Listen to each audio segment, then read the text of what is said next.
Oke guys, welcome back to Daily Charting with Toshi, di mana kita akan daily chart your favorite cryptocurrencies. Oke, dalam 24 jam terakhir, Capital Market lanjut lagi koreksi sebesar 0,62%. Dengan total market cap mencapai di 936 miliar US dollars. Dan kita bisa lihat untuk Bitcoin, dia terkoreksi sebesar setengah persenan dalam 24 jam terakhir, di angka 19.316. Dan untuk Ethereum, terkoreksi lebih signifikan sebesar 1,52%, di angka 1.310. Dan untuk BNB, dia terkoreksi sekitar setengah persenan di 282. XRP terkoreksi sebesar 0,23% di 47 sen. Dan untuk Cardano, dia terkoreksi lagi sebesar 0,76% dan lagi-lagi masih struggling di bawah dari 44 sen. Dan untuk Solana, dia terkoreksi sekitar 0,7 persenan di angka 32,87 sen. Dogecoin terkoreksi sebesar 1,64% dan untuk Atom kita bisa lihat dia lanjut lagi terkoreksi sebesar 1,24%. Berarti buat lo yang nge-short kemarin di $13 harusnya sudah profit ya. Oke, sebelum kita masuk ke chartnya kita akan lihat dulu economic calendar. Dan kalau kita lihat pada hari ini sebenarnya nggak ada ya, sesuai dengan pembahasan DCWT kemarin, nggak ada yang penting alias literally nggak ada berita. Nah untuk sekarang ya yang kita bisa lihat adalah di besok, yaitu tanggal 3 Oktober ya. Tanggal 3 Oktober akan ada satu data dari US yang sebenarnya lumayan penting, yaitu ISM ya. ISM ini simpelnya berhubungan dengan supply chain ya. Nah, kalau kita lihat di sini forecast-nya itu di 52 ya. Harapan kita actually di bawah dari 52. Karena seperti yang ditulis di sini ya, a higher than expected reading should be taken as a positive or bullish for the USD. Jadi kalau dia lebih tinggi daripada 52 ya 52,2 ya, 52,2. Kalau lebih tinggi daripada 52,2 maka kemungkinan besar USD akan menguat. Dan kalau USD menguat, otomatis risk on asset termasuk cryptocurrency akan cenderung jebol ya. Dan pada hari ini bisa dibilang cukup penting karena ini akan menjadi hari terakhir ya pada minggu ini ya. Jadi semoga saja besok pukul 7 closingnya sesuai dengan harapan. Nah, kalau kita lihat di sini Bitcoin sepertinya masih cenderung takut dengan MA20 daily ya, terlihat dengan jelas masih takut dengan MA20 daily. Dan bisa kita lihat bahwa sekarang dia malah retest lagi untuk yang ketiga kalinya ya dalam minggu ini.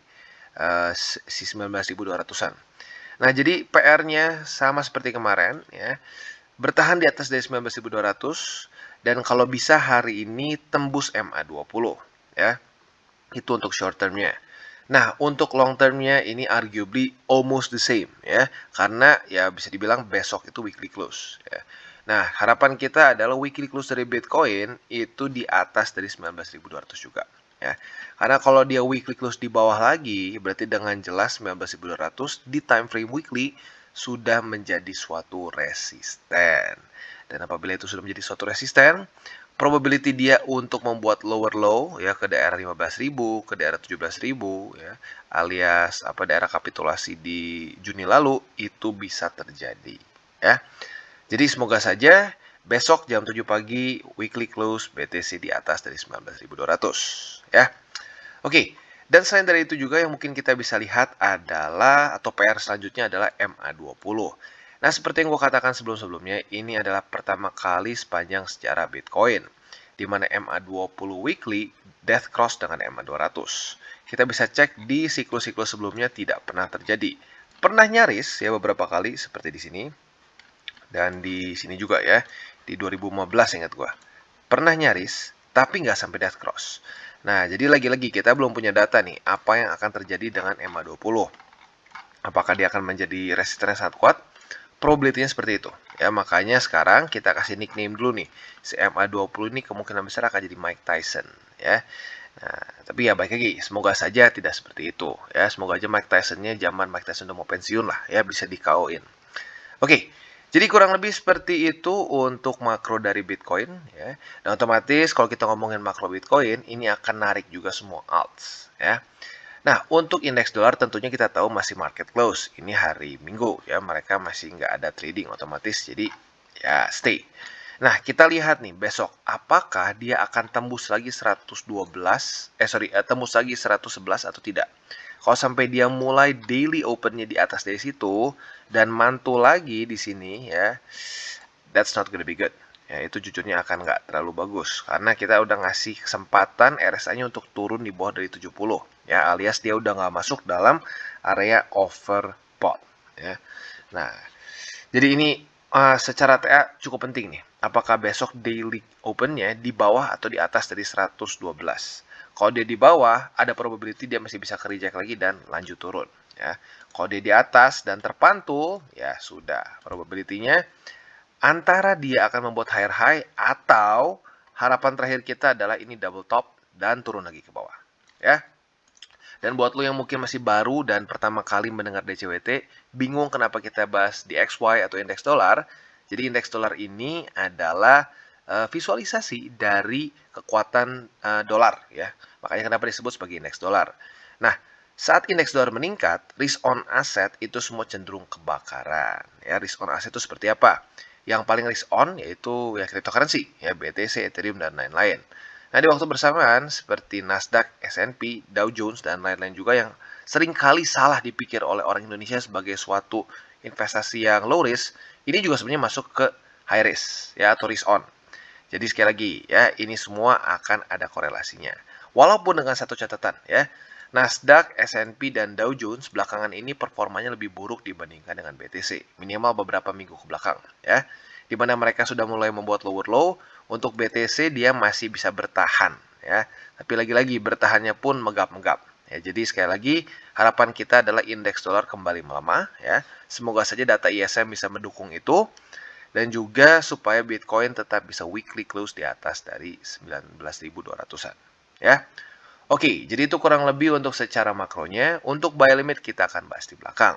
Tetapi seperti biasa, sebelum kita masuk pembahasan buy limit, gua ingin mengingatkan dulu bahwa DCWT ini bukanlah financial advice. Sekali lagi, bukan financial advice. Dan yang kedua, ini tujuannya untuk edukasi. Untuk membiasakan para subscriber gua untuk lebih mengerti charting. Ya. Kesannya gini, minimal untuk spot ya, daripada lu pure DCA murni, lebih baik lu ngerti sedikit charting yang simple, jadi lu bisa mungkin ambil posisi-posisi averaging lu lebih strategis ya. Dan bagaimana cara untuk mendukung TCI? Ada banyak. Tuh bisa like, subscribe, share our video, atau bisa juga menggunakan link referral di bawah ya. Dan sebelum kita lanjut, kita akan dengar dulu pesan-pesan dari sponsor kita pada hari ini. Oke, video kita pada hari ini disponsori oleh Binance. Dan gue cukup yakin 99,99% dari kalian sudah pernah mendengar mengenai Binance. Karena Binance adalah literally the biggest cryptocurrency exchanger in the world. Dengan volume yang mind-melting ya. Perharinya secara derivatif ini bisa mencapai puluhan miliar US dollars. Dan secara spot bisa mencapai belasan miliar US dollars. Jadi literally the most liquid cryptocurrency exchanger. Ya. Nah, pada hari ini Binance sedang ada bagi-bagi berita bahagia ya, di mana di bulan Oktober ini akan ada new user campaign dan lu bisa mendapatkan 5 BUSD hanya dengan cara yang sangat simpel sekali.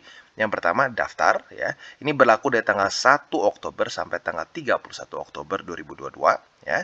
Daftar dan isi formulir survei. That's it. Lu bisa mendapatkan 5 BUSD dan total hadiah mencapai 5.000 BUSD. Jadi otomatis siapa cepat dia dapat. Dan formulirnya literally hanya 2 pertanyaan saja. Email dan basically memberikan hak untuk Binance menentukan pemenang dan lain-lain. As easy as that. Ya. Jadi buat lu yang belum punya akun di Binance bisa cek link reflektor di bawah dan isi formulir survei dan langsung mendapatkan 5 BUSD. Ya, sekali lagi semua syarat dan ketentuan berlaku. Oke, dan sekarang kita akan ke buy limit untuk Bitcoin. Dan sebenarnya tidak ada perubahan yang signifikan. Ya. Buy limit pertama kita masih di 19.200. Ya. Nah, untuk posisi long gimana nih? Untuk posisi long sebenarnya sudah kita dapat posisi dari, harusnya ya, udah dari tanggal 30 September. Dan harusnya udah kena TP juga. Ya. Nah, kalau kita mau ambil sekarang, jujurnya gue nggak terlalu nyaman karena terlalu tipis dengan MA20. Jadi boleh aja kalau lo mau ya, secara SOP bisa. Andaikan hari ini retest lagi 19.226, boleh aja buka posisi long. Tapi TP-nya harus ekstra ketat di MA20 di 19.400. Jadi kalau lo lihat, kalau lo dapat full dari 19.200 sampai di atas MA20, lu dapat kurang dari 1%. Jadi jujurnya secara risk rewardnya nggak terlalu menarik ya. Tapi buat lo yang mau buka, monggo. Nah, untuk posisi short, kalau gua pribadi MA20 akan gua skip ya, terlalu mepet. Jadi kita lihat nih, apakah Bitcoin berhasil breakout atau tidak. Kalau Bitcoin berhasil breakout dan daily close besok sekaligus juga weekly close di atas dari MA20, nah kita bisa pertimbangkan untuk nge-short di MA50 ya. Kalau sampai dia terjadi retest 1, retest 2, monggo buka posisi short di MA50 dan kalian bisa TP antara di 19.200 atau di MA20 ya. Jadi itu untuk posisi shortnya.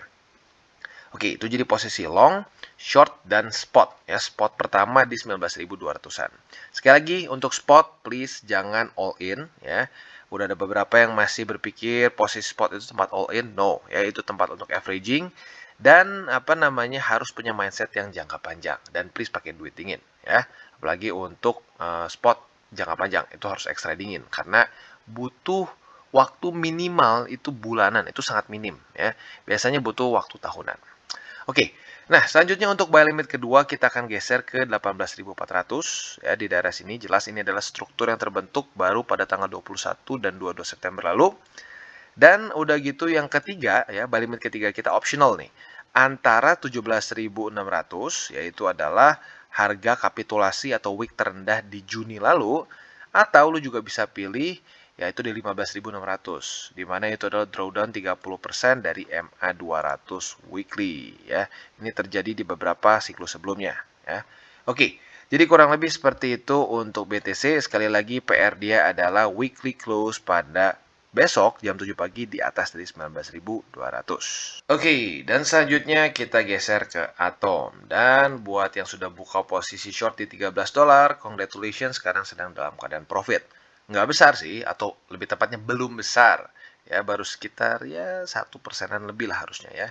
Kita coba cek. Ya, 1,5%-an lah kurang lebih ya. Nah, tapi lagi-lagi ini belum kena target TP. Buat lo yang bingung gimana ambil posisi shortnya kemarin, jelas karena di sini sudah terjadi retest 1, retest 2. Nah, setelah retest 2 bahkan terjadi retest 3 juga kemarin di sini. Jadi harusnya sih udah punya posisi lo ya. Oke, nah target TP untuk posisi shortnya yaitu di $11 lebih 74 sen ya. Nah, tentunya di sini adalah alasan kenapa itu menjadi target TP karena sebelumnya ini adalah suatu struktur support yang terbentuk pada tanggal 6 dan 7 September lalu ya. Untuk posisi longnya gimana? Posisi longnya tinggal kita balik saja logikanya ya. Andaikan the best scenario-nya kita sekarang mulai turun nih ya, posisi short untung. Nah, kena TP. Nah, saat kena TP ini menjadi retest pertama. Andaikan dia mantul, lalu retest lagi yang kedua. Nah, monggo silakan buka posisi long di sini dengan target TP yang dibalik di tempat kita buka posisi short, yaitu di $13 ya. Jadi lagi-lagi secara visualnya gampang ya. Ini caranya nggak belibet, nggak terlalu butuh SOP yang bikin pusing ya. Karena lagi-lagi gua nggak terlalu suka dengan SOP yang bikin pusing. Karena kalau SOP-nya pusing, ujung-ujungnya lu malah frustasi dan malah ngelanggar sendiri SOP yang bikin lu pusing itu, ya. Dan saat lu ngelanggar SOP, lebih seringnya boncos dibandingin cuan, ya. Dan selanjutnya untuk posisi spot. Untuk posisi spot kalian bisa pertimbangkan di $11 lebih 74 sen, alias di tempat yang sama untuk posisi long, ya. Nah, sekali lagi gue ingatkan untuk posisi spot ini bukanlah tempat all in. Ini tempat untuk averaging. Ya, jadi jangan kesannya lu punya dana misalkan 1 juta. Lu jangan hajar di 1,1 juta. Ya, lu bisa pecah-pecah misalnya jadi 4 peluru. Per sekali tembak itu 250.000. Atau mungkin lu mau pecah lagi lebih banyak jadi 6 kali, 7 kali, 8 kali. Tergantung lu masing-masing. Yang penting lu averaging. Ya. Dan sekali lagi untuk spot pertimbangannya ini untuk jangka panjang, bukan untuk sehari 2 hari, bukan seminggu 2 minggu, tapi pemikirannya tahunan. Ya. Selanjutnya kita akan geser ke Matic. Oke, dan selanjutnya kita geser ke Matic. Nah, untuk di Matic ini bisa menjadi satu contoh pentingnya kita tunggu konfirmasi ya. Jadi kalau kita lihat di sini tanggal 30 September lalu, dia berhasil reclaim daerah 76 sen atau kalau dibulatin 77 lah karena terlalu mepet 0,7699. Dia reclaim pada tanggal 30 September. Pada tanggal 1 Oktobernya, saat mau retest gagal, dia jebol turun ke bawah. Ya, jadi ini dia alasannya kenapa kita butuh retest dan butuh konfirmasi. Ya, jadi jangan cuma gara-gara dia udah reclaim langsung pasang posisi long atau pasang posisi short. Karena hal yang seperti ini sering terjadi. ya. Dan sekarang kalau kita lihat yang menjadi biang kerok dari turunnya Matic adalah MA20. Kalau kita lihat di sini tanggal 30 September dia ke reject oleh MA20 dan tanggal 1 Oktober juga kembali ke reject bahkan sampai daily close di bawah dari struktur lagi. Dan hari ini sepertinya ceritanya akan mirip-mirip ya. Jadi mungkin yang kita bisa pertimbangkan adalah dalam bentuk candle seperti ini adalah posisi short. Tapi ya bukan sekarang buka posisi short ya. Kita lihat dulu apakah besok dia akan daily close di bawah dari 77 sen atau tidak. Kalau dia close di bawah lagi ya. Nah, kita akan bisa besoknya atau lebih tepatnya lusa ya. Lusa kita bisa pertimbangkan buka posisi short apabila terjadi retest kedua atau konfirmasi ya. Tentunya sekali lagi buka posisi shortnya di 77 sen. Target TP-nya di mana? Target TP untuk 77 sen ini bisa kita pertimbangkan di 72 sen di sini ya. Nah, jadi ini sebelumnya adalah suatu struktur di ya bisa dibilang ini bukan struktur lah. Lebih tepatnya ini adalah harga kapitulasi dari Matic yang terjadi pada tanggal 26 Juli. Nah, ini bisa kita pertimbangkan untuk posisi TP kita ya. Dan kalau lu mau sedikit lebih konservatif, boleh aja. Di sini sebenarnya ada struktur ya, daily close ya di daerah 73 sen. Jadi kalau lu mau lebih konservatif, bisa pertimbangkan TP-nya di 73 sen. Untuk posisi spotnya, kalian bisa pertimbangkan di 72 alias sama di posisi long ya. Tapi sekali lagi dengan mindset yang sedikit berbeda. Kalau futures itu untuk jangka pendek, ya lu hold paling harian, paling panjang mingguan ya. Untuk spot lu holdnya malah bisa kebalik banget, bulanan bahkan sampai tahunan ya. Jadi kurang lebih seperti itu untuk Matic. Oke, dan sekarang kita geser ke XRP. Nah, untuk XRP kita bisa lihat kemarin dia berhasil menghold harga di atas dari $200. Nah, pertanyaannya apakah XRP akan memiliki momentum yang cukup untuk kena target TP posisi long kita? Ya, jadi harusnya ya kalau lo sudah ngikutin DCWT dari kemarin-kemarin udah dapat posisi long yang sekarang sedang floating ya, floating sedikit plus tapi sedikit banget jujurnya ya. Nah, jadi untuk long di sini seperti yang gue bilang ada dua target TP ya. Target TP yang konservatif itu di 50 sen, di mana ini adalah struktur resisten yang terbentuk pada tanggal 23 dan 24 September lalu. Dan bahkan struktur ini sudah sekali di retest dan sekali mereject harga dari XRP, tepatnya pada tanggal 29. Kalau kita lihat di sini, wick-nya tepat berhenti di struktur sini. Ya, jadi lagi-lagi ini adalah satu TP yang lumayan oke lah menurut gua. Jadi buat yang konservatif cocok di sini. Tapi buat lu yang lebih agresif dan merasa masih bisa naik lagi ke atas, membuat higher high, ya berarti target TP-nya jelas di 56 sen di daerah sini, ya. Jadi itu untuk posisi long. Nah, untuk posisi short seperti apa? Untuk posisi short tinggal kita lihat dia ke reject-nya di mana. Andaikan dia ke reject di 50 sen, ya sudah kita lihat reject 1, reject 2, ya udah lu bisa short di sini. Target TP-nya MA200. Tetapi andaikan kita scenario yang lebih bullish dan dia tembus ke sini ya, lalu ke reject-nya baru di sini, nah lo bisa short di 56 sen. Perbedaannya apa? Lo punya dua target TP. Antara TP konservatif di 50 sen atau target yang lebih yang lebih agresif bisa pertimbangkan di MA200 daily ya. Untuk posisi spot masih sama sekarang seperti kemarin, masih bisa pertimbangkan di MA200 ya. Jadi kurang lebih seperti itu untuk XRP dan secara struktur jujurnya lumayan sekarang sedikit ini ya, sedikit menuju ke bearish ya, karena di sini kita bisa lihat dia mulai membuat suatu lower high. Nah, makanya ini penting. Kalau sampai dia berhasil menembus 50 sen dan daily close di atas dari sini, nah ini menunjukkan bahwa dia masih cukup momentum untuk lanjut membuat suatu pola yang lebih pola yang lebih bullish, yaitu membuat higher high dan higher low. Oke, dan selanjutnya ke BNB. Nah, untuk BNB, kita bisa lihat bahwa kemarin sebenarnya dengan jelas dia masih ke reject oleh MA50. Week-nya cukup dramatis ya. Posisi terendah dia kemarin itu di 277,7 ya. Tapi dia berhasil recover dan daily close-nya masih di atas dari 282,7. Jadi, in theory, secara teknisnya lah ya, kita masih bisa buka posisi long. Dan buat lo yang sudah buka, itu nggak salah ya. Karena sudah terjadi retest 1, retest 2. Nah, tetapi posisi long kita ini bisa dibilang cukup berbahaya karena cukup dekat dengan MA50. Nah, jadi kalau gua pribadi ya, kalau punya posisi long di 282,7, gua akan TP-nya di MA50 aja. Tipis, Tapi lebih mending dan lebih nyaman kalau kita TP aja di situ. Ya, karena pada faktanya beberapa hari terakhir MA50 cukup menakutkan. Bang, tapi kalau naik lagi ke atas gimana? Ya sudah, itu artinya belum rezeki. Ya, tapi aduh bang, kalau gue siap nih dengan risiko. Kalau gue risiko tinggi, boleh nggak TP di tempat yang lebih tinggi? Sebenarnya boleh. Ya, option yang lain lu bisa TP sebenarnya di Bollinger Band ya. Di Bollinger Band di sekitar 287,5. Tapi jujur gue tetap nggak sarankan, gue pribadi lebih sarankan MA50 ya. Jadi itu untuk posisi long. Nah, untuk posisi short seperti apa? Posisi short kita bisa pertimbangkan apabila besok ya jam 7 pagi daily close-nya itu di bawah dari 282,7. Nah, andaikan dia close di bawah, nah kita tinggal lihat apakah dia akan terjadi retest 2 kali. Kalau terjadi retest 2 kali, monggo bisa buka posisi short di 282,7. Target TP-nya bisa di 276,1. Ya, jadi itu untuk posisi short dan posisi long. Ya, lagi-lagi untuk posisi long yang lo sudah buka, gue pribadi lebih menyarankan ya, atau menyarankan lah. Menyarankan untuk TP-nya konservatif aja di MA50. Karena kalau kita lihat selama 2 hari ke belakang, MA50 cukup ganas. Untuk posisi spot, gue pribadi tidak sarankan lu di 282,7 karena udah terlalu mepet.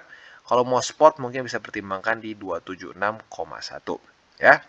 Oke, jadi kurang lebih seperti itu untuk DCWT kita pada hari ini. Sekali lagi, gue ingin ingatkan ya, jangan pakai uang panas dalam investasi apapun ya, bahkan sampai yang paling konservatif seperti reksadana pun ya, itu lu nggak bisa pakai uang panas ya, karena kalau udah pakai uang panas ujung-ujungnya kacau lah ya. Apalagi kripto ekstra sensitif karena ya kita bisa lihat sendiri sangat volatile ya. Jadi kesannya seperti yang gue bilang di CWT sebelum-sebelumnya, mendingan masukin ratusan ribu tapi uang dingin daripada masukin puluhan juta tapi minggu depan harus ditarik ya. Kalau dengan uang panas seperti itu, lebih dari 80% lah chance-nya lu akan boncos ya. Jadi kurang lebih seperti itu ya, please stay safe, dan buat lu yang bermain futures atau trading futures harus ekstra hati-hati. Pelajari dulu dengan baik ya, seperti apa cara kerjanya, jangan asal rata kanan karena ujung-ujungnya kalau lu cuma main rata kanan, yang rata adalah dompet lu. Oke guys, jadi itu adalah akhir dari segmen DCWT kita pada hari ini. Dan jangan lupa bagi kalian yang merasakan manfaat dari segmen ini, jangan lupa untuk share ke teman-teman kalian. Dan apabila lu pengen mensupport channel kita, ya TCI, jangan lupa untuk menggunakan link referral kita di bawah. Nggak wajib ya, tetapi apabila lu menggunakan link referral kita di bawah, ada macam-macam ya, dari Bybit, Huobi, Maxi, toko kripto, dan banyak lagi ya. Ya, walaupun nggak wajib, tapi kalau menggunakan link referral kita, lu secara langsung membantu perkembangan dari TCI. Dan satu lagi, jangan lupa juga untuk join Telegram group kita, di mana kita bisa ngobrol-ngobrol santai mengenai dunia cryptocurrency secara dua arah. So, jangan lupa untuk like, subscribe, click the bell icon, and see you on the next video.